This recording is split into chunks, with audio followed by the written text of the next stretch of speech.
En avez-vous assez des hauts et des bas émotionnels? Pensez-vous que vous avez besoin de stabilité? Restez avec moi et découvrez comment vous pouvez jouir de la stabilité dans votre vie.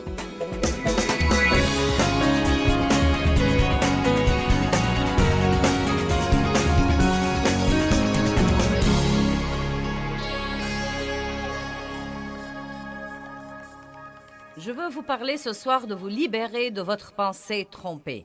J'ai essayé d'enseigner sur la pensée ce week-end et de parler, de changer la pensée et de la renouveler. Je veux vous parler ce soir du gâchis que seront nos vies si nous avons une pensée trompée. Père, nous te remercions pour cette parole et nous croyons qu'elle va toucher la vie des gens. Au nom de Jésus, Amen. Deutéronome 11:16 dit « Gardez-vous de vous laisser tromper par votre cœur et par votre pensée. » Abdias 1:3 dit « L'orgueil de ton cœur ou de ta pensée t'a égaré. » Maintenant, l'orgueil vous fait croire que vous ne serez jamais trompé. Et c'est une chose dangereuse, car Matthieu 24 dit que nous devons prier continuellement pour ne pas nous égarer, parce qu'il y aura sûrement beaucoup de tromperies et de mensonges dans les derniers jours. Je plains aujourd'hui les gens qui n'ont pas une foi solide en Christ, parce qu'il y a tant d'hérésie en ce moment et tant de théologie de compromis que ça représente un vrai challenge, un vrai défi pour les gens qui ne savent rien, de décider à quoi ils sont vraiment censés croire. Nous devons prier pour que les gens qui se heurtent à la vérité comprennent la volonté de Dieu à leur égard. Il y a différentes choses qui peuvent nous tromper. Les choses peuvent nous tromper. Elles peuvent facilement se présenter comme étant beaucoup plus importantes qu'elles ne le sont vraiment. Comme je l'ai dit dans un enseignement, si vous croyez que les choses sont importantes, allez dans un entrepôt de chiffonniers ferrailleurs et rendez-vous compte que ces trucs étaient le rêve de quelqu'un. C'est possible que quelqu'un ait perdu sa famille à cause de certains des trucs dans cet entrepôt ou perdu leur santé à cause de certains des trucs dans cet entrepôt. Nous ne devons pas donner trop d'importance aux trucs parce qu'ils vont et viennent, mais ils ne sont vraiment pas notre vie. Nous pouvons en jouir, mais nous ne devons pas les laisser nous tromper et commencer à croire qu'ils sont plus importants qu'ils ne le sont vraiment. Nous nous trompons à propos de notre importance. Nous pouvons penser plus de bien de nous-mêmes qu'il ne le faut. Eh bien, dès que vous faites ça, vous allez commencer à maltraiter les autres. Si vous croyez que vous êtes meilleur que les autres, vous allez sûrement les mépriser. Il y a donc différentes façons dont vous pouvez vous tromper. J'ai enseigné cette année une série sur la tromperie, mais il y a une chose particulière dont je veux vous parler ce soir, quelque chose que vous n'avez jamais considéré comme de la tromperie. Mais je crois que pousser une bonne chose un peu loin peut aussi devenir de la tromperie. Vous ne le croiriez pas parce que vous pensez, eh bien, si c'est bon, plus j'en fais, mieux c'est. Mais ce n'est pas nécessairement vrai. Le premier verset que je voudrais que nous étudions est 1 Pierre 5:8. Quand vous vous trompez, cela veut dire que vous croyez une chose qui n'est pas vraie. Mais puisque vous la croyez, elle devient votre réalité.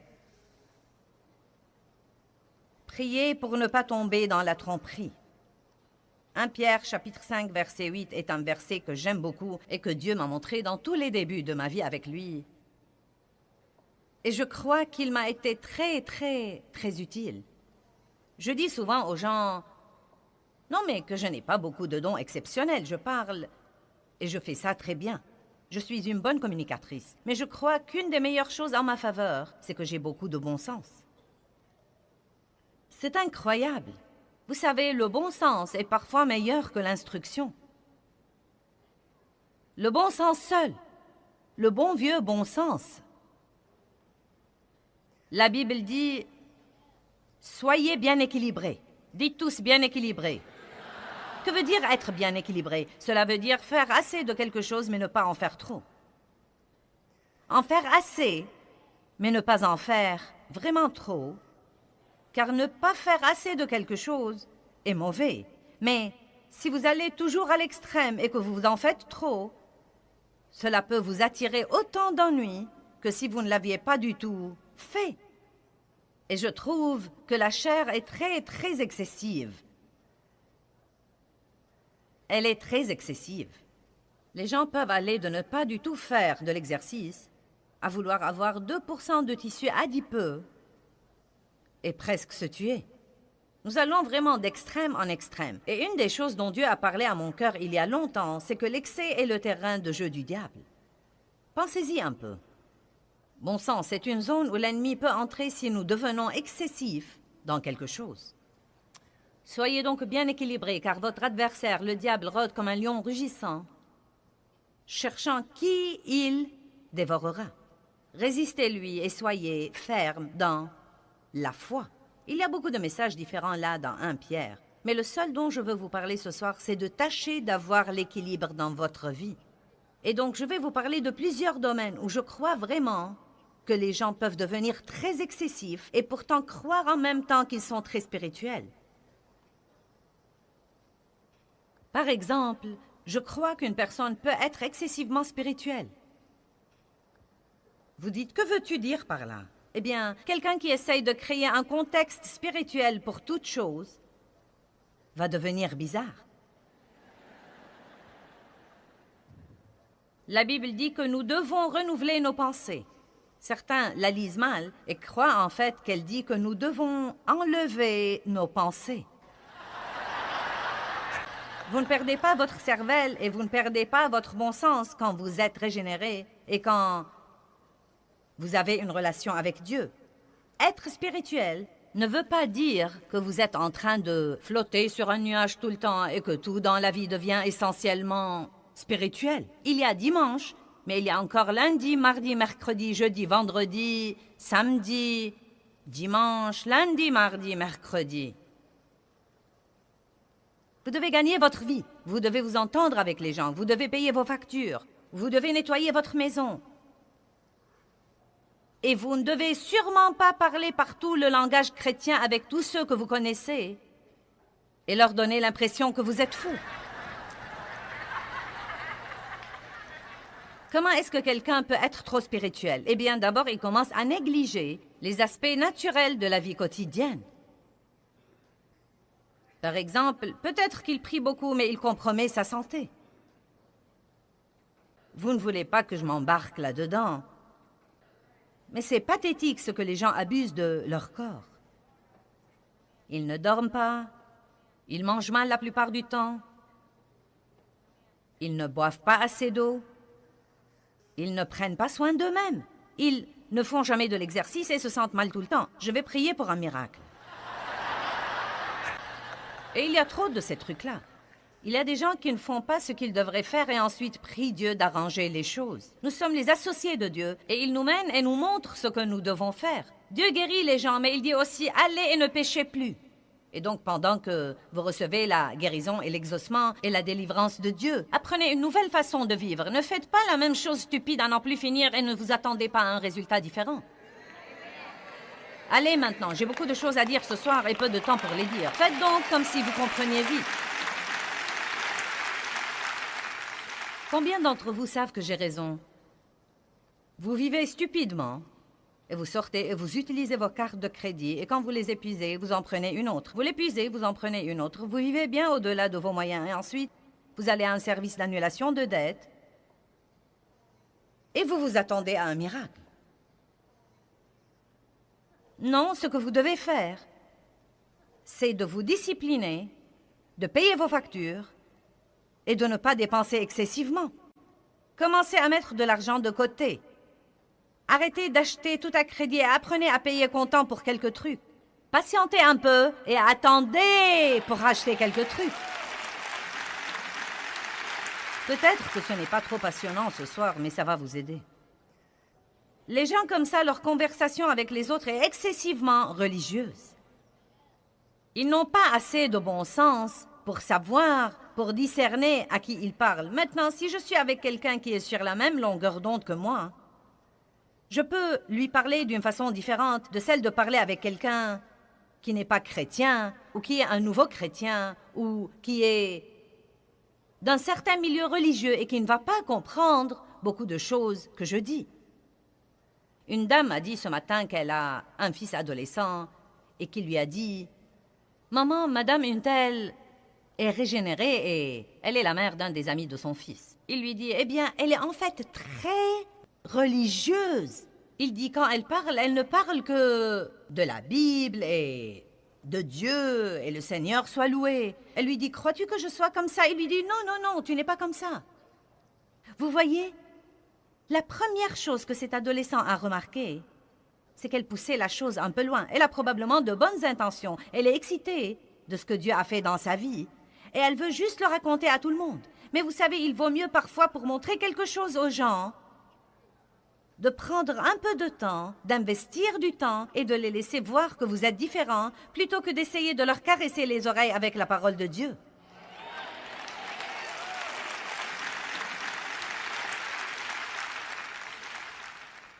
Les gens sont excessivement spirituels quand leur conversation est trop pleine de « Eh bien, Dieu a dit et Dieu m'a dit ». Car la vérité est que nous sommes menés par l'Esprit de Dieu. Nous sommes menés par la paix. Nous avons un témoin intérieur de ce qui est bon et mauvais, mais nous n'avons pas une conversation continuelle avec Dieu. Et ce que nous voulons dire beaucoup de fois, et vous savez, eh bien, nous avons quelque chose dans le cœur, ou notre cœur est tranquillisé à propos de quelque chose, mais nous disons « Dieu m'a dit ». Et les gens qui ne comprennent pas ça se demandent « Pourquoi Dieu ne me parle-t-il pas ?» Et pas seulement ça, si vous voulez la vérité, bien de fois, c'est vous qui vous le dites et non pas Dieu. Et vous vous dites souvent ce que vous voulez écouter. Et si vous croyez que Dieu vous a dit quelque chose, priez là-dessus entre vous et Dieu. Vous n'avez pas besoin d'aller raconter à tous les autres, car la vérité est que même si Dieu vous a dit quelque chose, s'il ne le leur a pas dit, ils ne vont pas vous croire. Parce que si Dieu vous parle, vous avez la foi pour ça, mais si Dieu ne le leur parle pas, ils n'ont pas la foi pour ça. Quand j'ai commencé à raconter à tout le monde ce que Dieu m'avait appelé à faire, ils se sont moqués de moi. Eh bien, ça m'a beaucoup blessée. Je me rappelle qu'un groupe de mes amis m'a dit « Quelqu'un nous a dit que tu avais dit, que tu croyais que Dieu t'avait dit que tu allais prêcher l'Évangile dans le monde entier et avoir un des plus grands ministères dirigés par une femme. As-tu dit ça? » J'ai dit « Ouais !» Et elles ont commencé à rire. Elles ont dit « Tu sais quoi, nous en parlions aujourd'hui » et elles m'ont dit ceci. « Avec ta personnalité, nous ne croyons pas que ce soit possible. » Eh bien, beaucoup d'entre elles ont fini par travailler pour moi plus tard. Le Seigneur soit loué.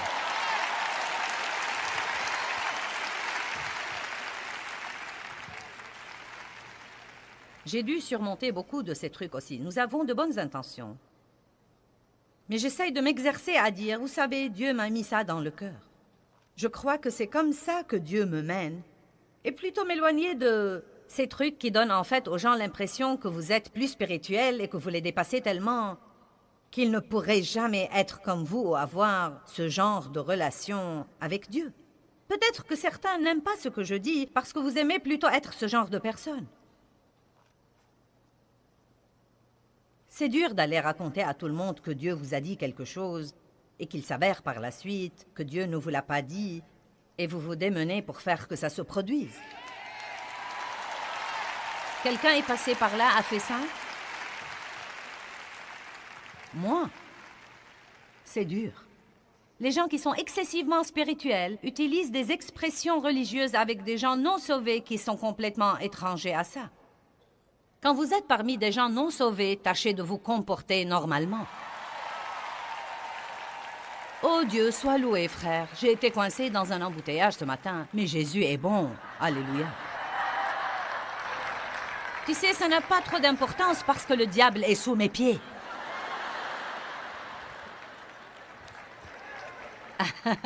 J'ai dû vraiment relire et réviser mes livres et changer quelques trucs. Vous savez, parce qu'il y a des expressions que j'utilisais auparavant qui rendaient les gens vraiment complètement perdus. Je vais tasser des coups sur la tête du diable. Vous savez, il y a des moments où je pense, on écrit un livre pour des nouveaux croyants et ils finissent par être exposés à une nouvelle langue étrangère à eux. Vous n'êtes pas censé être dingue pour être chrétien. Vous n'êtes pas censé manger des céréales colorées au petit déjeuner et vous comporter comme ça. Les gens qui sont excessivement spirituels passent un temps excessif sur les activités spirituelles. Ils veulent vivre dans la conférence, dans le groupe de prière ou d'études de la Bible et dans l'Église. Ils négligent leur vie de famille. Ils ne s'occupent pas de leurs affaires personnelles. Ils n'équilibrent pas leur chéquier. Avant d'aller ça et là pour chasser les démons, pourquoi ne pas prendre l'autorité sur un évier rempli d'assiettes sales?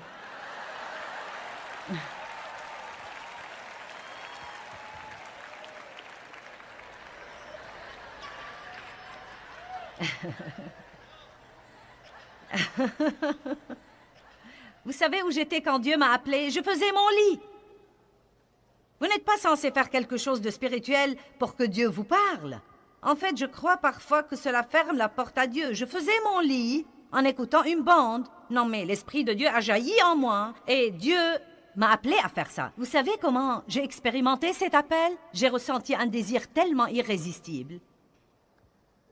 Et ça ne m'a jamais quitté. Et j'ai senti que Dieu m'a dit que j'allais enregistrer des messages et qu'ils seraient diffusés dans le monde entier. Et c'est exactement ce qui arrive aujourd'hui à travers...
la télévision et la radio et les livres, et etc. Les gens peuvent même donner excessivement à tel point qu'ils ne pourvoient pas aux besoins de leur famille. Mon père avait de l'amertume dans son cœur parce que son père était un de ces types excessivement spirituels. Mais il était aussi méchant qu'un serpent à la maison. Il allait à l'église et donnait tout son argent alors que ses enfants n'avaient même pas de chaussures et ils allaient partout pieds nus. Et il faisait le religieux, puis traitait tout le monde à la maison comme des chiens. Et je crois qu'à cause de ça, c'était une des raisons principales pour lesquelles mon père est devenu amer et son cœur s'est ouvert à beaucoup de mauvaises choses et il a fini par abuser de moi et gâcher la vie de mon frère et faire du mal à ma mère et à un tas d'autres personnes. Et finalement, Dieu merci, à l'âge de 84 ans, il a accepté le Christ, mais il avait gâché toute sa vie. Cela aurait pu complètement changer si son père avait un certain équilibre. L'équilibre n'a pas l'air d'être un mot très spirituel, mais Dave m'a dit l'autre jour, « Je crois que tu devrais écrire un livre sur l'équilibre, car c'est l'un des plus grands problèmes que nous avons dans notre société. Les gens mènent une existence déréglée d'une façon ou d'une autre. Soit nous ne faisons rien, soit nous en faisons trop. Et nous allons d'un déséquilibre à un déséquilibre à un déséquilibre. Je me souviens même que quand Dieu s'occupait de moi à propos de ma bouche, j'ai commencé à me rendre compte que je parlais trop et j'ai essayé de contrôler mes conversations, car je disais ce qu'il ne fallait pas dire et donc je me disais, bien, je vais réparer. Et donc je ne disais plus rien.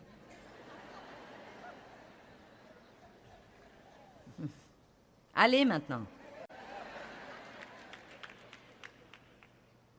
Vous pouvez même... Vous savez, payer la dîme et donner des offrandes est bon, mais vous devez aussi être responsable et vous occuper de votre famille. Vous savez, les gens peuvent commencer à croire que Dieu leur parle et ils font les choses les plus bêtes, les plus stupides, et je les plains parce qu'ils croient vraiment que Dieu leur parle. Vous pouvez tellement vous égarer si vous avez un esprit d'erreur. Vous vous trompez tellement que vous croyez que Dieu vous dit des choses qu'il ne vous dit pas du tout. Non, mais les choses auxquelles nous faisons face, parce que les gens perdent l'équilibre et cela les ouvre à toutes sortes de trucs bizarres. Mais ils s'égarent tellement qu'ils croient vraiment que c'est de Dieu. S'il vous plaît, ne laissez pas votre pensée vous tromper. Si tous ceux que vous connaissez vous disent que vous vous comportez bizarrement, vous devez peut-être Priez là-dessus au moins.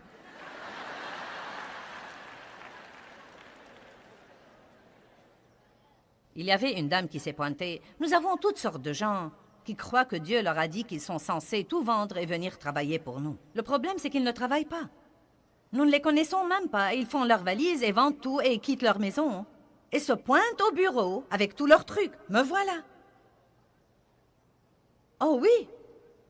Et nous devons parfois payer pour les rapatrier et nous essayons de les aider et de les dépanner. Mais cette dame-là a voulu rester. Et elle s'est procuré une chaise longue et elle l'a garée au milieu de notre allée et elle refusait de s'en aller. C'était terrible. Nous avons essayé d'appeler ses amis et d'appeler ses enfants. Nous avons même appelé son pasteur. Il nous a dit « ça ne sert à rien d'essayer de parler à cette dame parce qu'elle croit que Dieu lui a parlé ». Eh bien, cette dame sentait qu'elle devait être ma conseillère et ma meilleure amie. Et vous savez, cela semble drôle, mais c'est triste. C'est triste. C'est vraiment triste. Et la dame aimait Dieu. Elle aimait vraiment Dieu.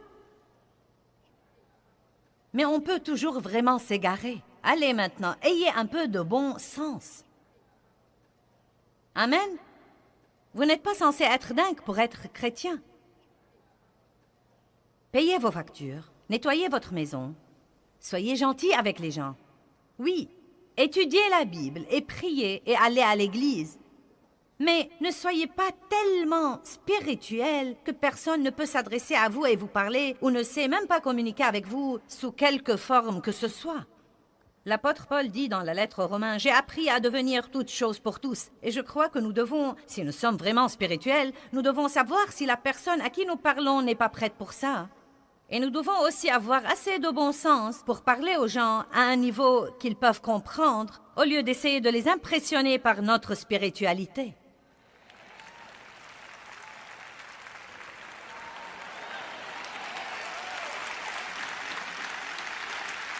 Regardons 1 Timothée 5:8.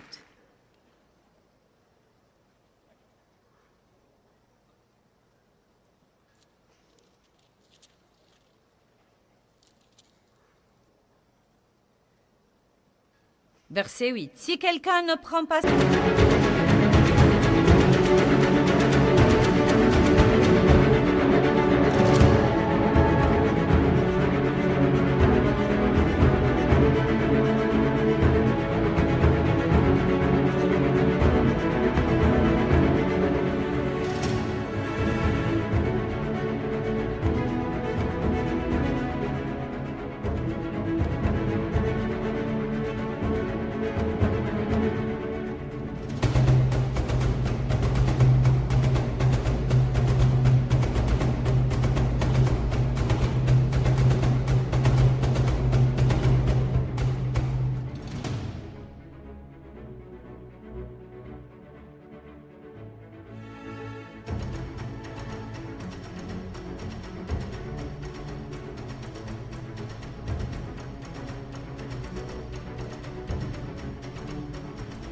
soin des siens et surtout de ceux de sa famille, il a renié la foi en manquant de l'accompagner de fruits et il est pire qu'un incroyant qui accomplit tous ses devoirs sur ce plan. Eh bien, je n'ai pas eu beaucoup de fruits pour ça. Qui a un parent qu'il n'a pas appelé depuis 6 mois ou qu'il n'est pas allé voir parce qu'il est occupé à être spirituel? Allez maintenant. Je crois que vous pouvez vous fâcher. Je m'en irai ce soir de toute façon et vous n'en mourrez pas. Et quand je reviendrai, vous m'aimerez de nouveau. Vous savez quoi? En ce moment, je suis dans une période surchargée de l'année. En 4 semaines, j'ai fait 3 conférences. Toutes les semaines, j'avais 2 jours de télé. Et j'avais d'autres réunions que j'ai faites. Et pour moi, c'est vraiment un programme serré. Au milieu de tout ça, ma mère, qui a 80 ans, est tombée malade et est entrée à l'hôpital. Eh bien, ce n'est pas le bon moment pour moi pour m'occuper de tout ça. Mais quand je rentrerai ce soir, chez moi, aux alentours de minuit, demain sera la première journée libre que j'aurai depuis longtemps et la seule que je vois venir pour quelque temps. Mais Je dois aller voir ma mère et voir ma tante devenue veuve et dont je m'occupe. Parce que ça ne me sert à rien de me tenir devant vous et d'essayer d'être spirituel si je n'obéis pas à ce que dit le reste du verset.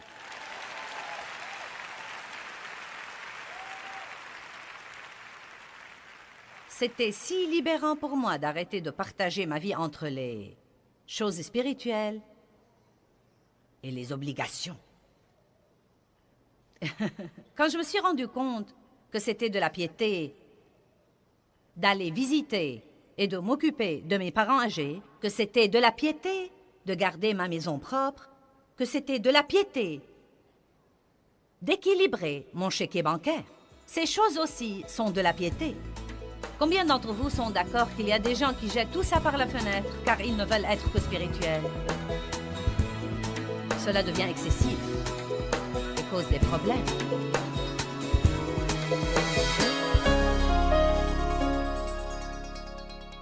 Eh bien, les pensées ont tout à voir avec les émotions et vos pensées peuvent littéralement soit vous exciter, vous angoisser et vous exaspérer, soit vous aider à vous calmer et vous apaiser. Nous devons être fermes, disciplinés et bien équilibrés dans nos vies et nos pensées ont beaucoup à voir avec ça.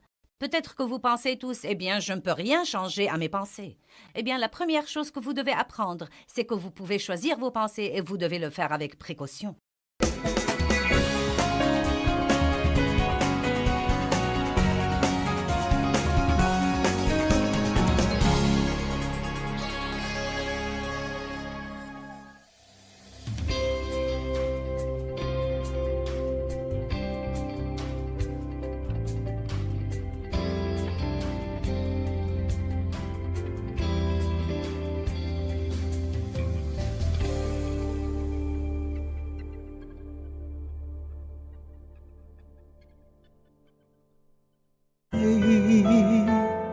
Có anh không người hỡi, bao đắm say ta có bên người còn đâu, làn tuyết trắng mùa đông khóc nhau,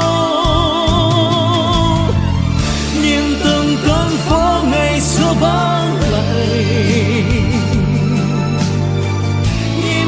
tuyết trắng luôn sẽ có quay. Ngày xưa ấy một lần lầm lỡ, thế nhưng lại đau vì ta mất nhau. Người không thứ tha đời ta ngỡ ngàng, để cho thương nhớ về trong lỡ ngày ta xa một ngày mùa đông, tuyết rơi lạnh câm xót xa hồi mong. Bóng tuyết rơi một đời tạ tới, đóng băng